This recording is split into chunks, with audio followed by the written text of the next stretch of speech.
What is gisumog in Tagalog? Sir Dex. Sir Dex. Unsay Tagalog sa gisumog? 1, 2, 3. O sige, Tagalog na sa gisungog. Wala po siya kabalo.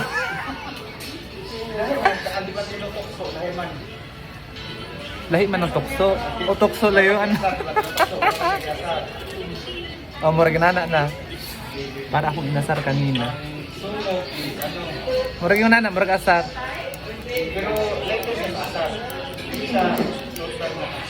Dili.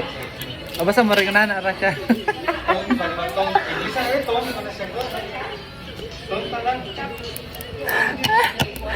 Para akong inasar kanina kasi I have 5 patients. First patient ko, yung gloves kasi sobrang liit, no? Kasi merong working, tsaka merong sterile. Yung sterile gloves sobrang liit, so hindi mapasok sa kamay. Laki ng kamay ko, oh. Walang iba, yun lang talaga.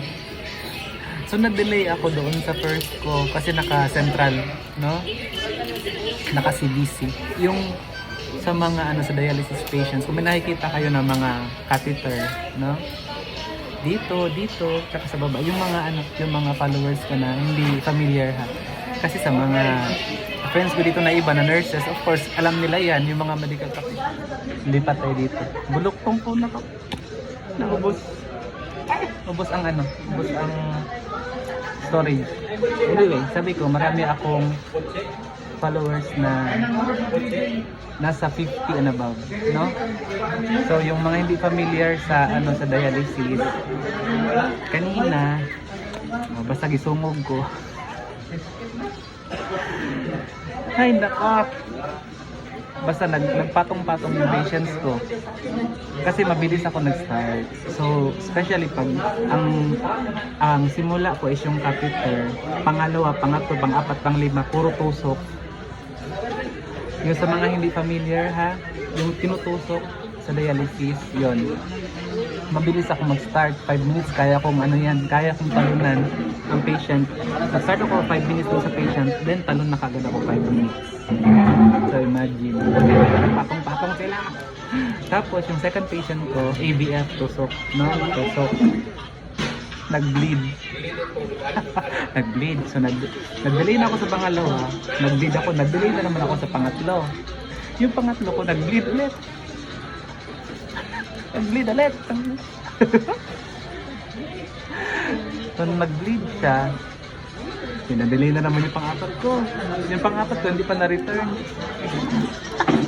Tapos yung pang-lima, kasi tigli-lima kami na patient. Yung pang-lima ko, so nito 3 minutes na lang. Yung tin-terminate ko yung pang-apat. So 3 minutes. So syempre, pag nagre-return ka, aabutin ka ng mga 2 to 3 minutes, no? So medyo matagal. So kakatanggal lang ng tawag nito, magka-copyright tayo ng news. Hindi ko sa gilid ko, sandali lang. Ang tiro. Magka-copyright tayo pag may music, pero kas pa naman, buti sana ako naka-remix. Pag hindi naka-remix, magka-copyright. Anyway, yun nga, patong-patong lahat. Buti na lang yung pinaka-last, napaka-understanding naman nilang lahat kasi natatawa sila sa akin kasi natakbo ako ng takbo. Ganyan din ako dati sa previous na facility kung saan ako nag-work. So, sobrang bilis ng start. Pag nag-end, nagpatong-patong. Ay nako, may mga araw talaga na ganun, no? Pero okay lang naman. At least, ang importante lang is okay sila. Hindi nag-toxic, no? Stable sila from start to end, no? Walang problema. Okay na yun siya sa akin. Kahit na nagkanda patong-patong yung nila, patong-patong na sila. Patodo. Ay nako. Gisungog ko ba? Gisungog.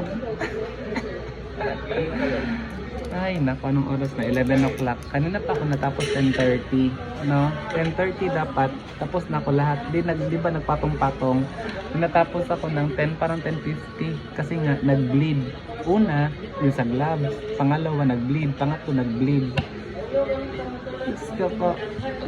So yung ano, yung pang-apat ko, medyo malayo na yung ano niya. Medyo malayo na yung agwat.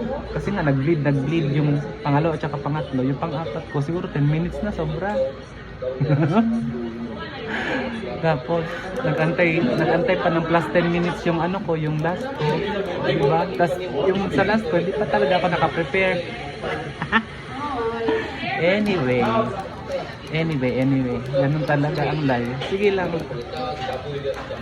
Hindi nyo maiintindihan nila, lalo na pag wala kayo sa dialysis. At saka, hindi nyo maiintindihan pag hindi nyo ako kasama. Kasi ganun talaga ako, mabilis ako mag-start sa patient. Kasi, gusto ko kasi na kasi ang mga dialysis patient paaga yung pumapasok.